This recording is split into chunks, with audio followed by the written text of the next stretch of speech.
Kali ini adalah sebuah kasus pada seorang ibu usia sekitar 27 tahun dengan keluhan perdarahan pervagina yang banyak dan cukup deras, disertai mungkin ada smell yang tidak terlalu nyaman. Masalahnya adalah pasien ini belum menikah dan belum pernah berhubungan, artinya kita mengalami kesulitan untuk melakukan pembukaan melalui jalan lahir atau vagina. Sementara dari kasus yang temukan ini, kita temukan adanya benjolan atau massa pada daerah mulut rahim. Jadi pemeriksaan kita lakukan dengan pemeriksaan transrektal atau melalui anus.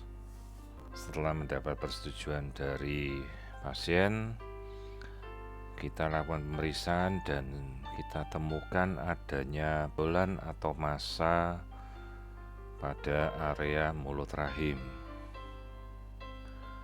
di mana area mulut rahim ini menjadi area yang paling rawan apabila kita temukan massa atau benjolan, apalagi dengan aliran darah seperti di mana aliran darahnya sangat-sangat kaotik atau sangat penuh dengan pembuluh darah yang sungguh bisa kita katakan dahsyat perkembangannya.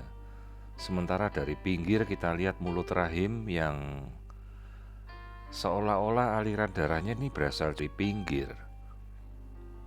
Sementara kalau ini kita pikirkan sebagai suatu miom atau benjolan yang berada dari dalam rahim kemudian keluar menuju rongga vagina, seharusnya arus darahnya tidak seperti ini. Ini benar-benar arus darah yang sangat-sangat hidup dan menegakkan menuju ke sebuah diagnosa pembanding seperti mungkin saja keganasan pada mulut rahim atau proses malignansi.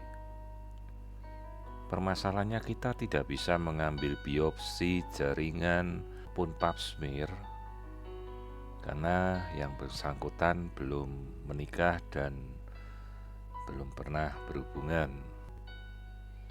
Karena apabila kita mengambil jaringan, tentunya kita harus masuk ke dalam vagina dengan alat yang kita namakan PEM yang terbuat dari plastik atau besi, dan itu pasti akan merusak selaput darah dari pasien, sehingga kita perlu menjelaskan dan meminta izin tertulis secara legal saat kita mau melakukan biopsi jaringan dari mulut rahim ini. Karena mengambil tindakan apapun sebelum gold standarnya jaringan tersebut kita temukan ini jaringan apa. Kecurigaan ini adalah sebuah miom mungkin, tapi dengan melihat gambaran seperti ini jangan pernah kita pikirkan bahwa ini mungkin suatu kasus keganasan pada mulut rahim meskipun yang belum menikah. Jadi proses perubahan pada mulut rahim tidak melulu terjadi wanita yang sudah menikah, melahirkan, atau sudah berpasangan atau mungkin berganti-ganti pasangan. Namun juga bisa terjadi pada wanita yang belum menikah dan saja menjadi sebuah kasus yang kita tidak tahu arahnya kemana. Jadi mengedukasi, kita berikan kesempatan pada si ibu untuk berpikir, karena tindakan biom kita lakukan. Kita juga tidak bisa melakukan operasi karena kita untuk melakukan operasi harus tahu ini jaringannya terlebih dahulu, ini jaringan apa. Karena begitu ini suatu kasus malignansi atau keganasan, maka tindakan operasi definitifnya adalah harus mengangkat seluruh rahimnya.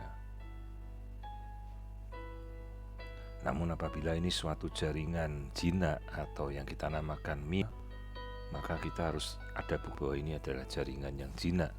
Artinya kita melakukan biopsi terlebih dahulu. Kalau kita melakukan biopsi, maka kita harus masuk ke dalam vagina dan merusak selaput darah. Karena himen itu adalah selaput darah yang pada wanita yang belum menikah itu utuh. Jadi dengan biopsi pasti selaput darah akan rusak. Karena itu perlu kita edukasi, pasien memberikan izin baru kita bisa kami keperluan untuk mendiagnosa ini jaringan apa sebenarnya dari bagian rahim yang berdarah terus-menerus dan tidak kunjung berhenti. Ini jelas bukan suatu kondisi kelainan akibat hormonal. Jadi kita curigai kemungkinan miom serviks atau miom geburt yang keluar dari rongga rahim, atau suatu kasus malignansi pada mulut rahim yang kita belum tahu apakah suatu karsinoma atau kanker mulut rahim atau bukan.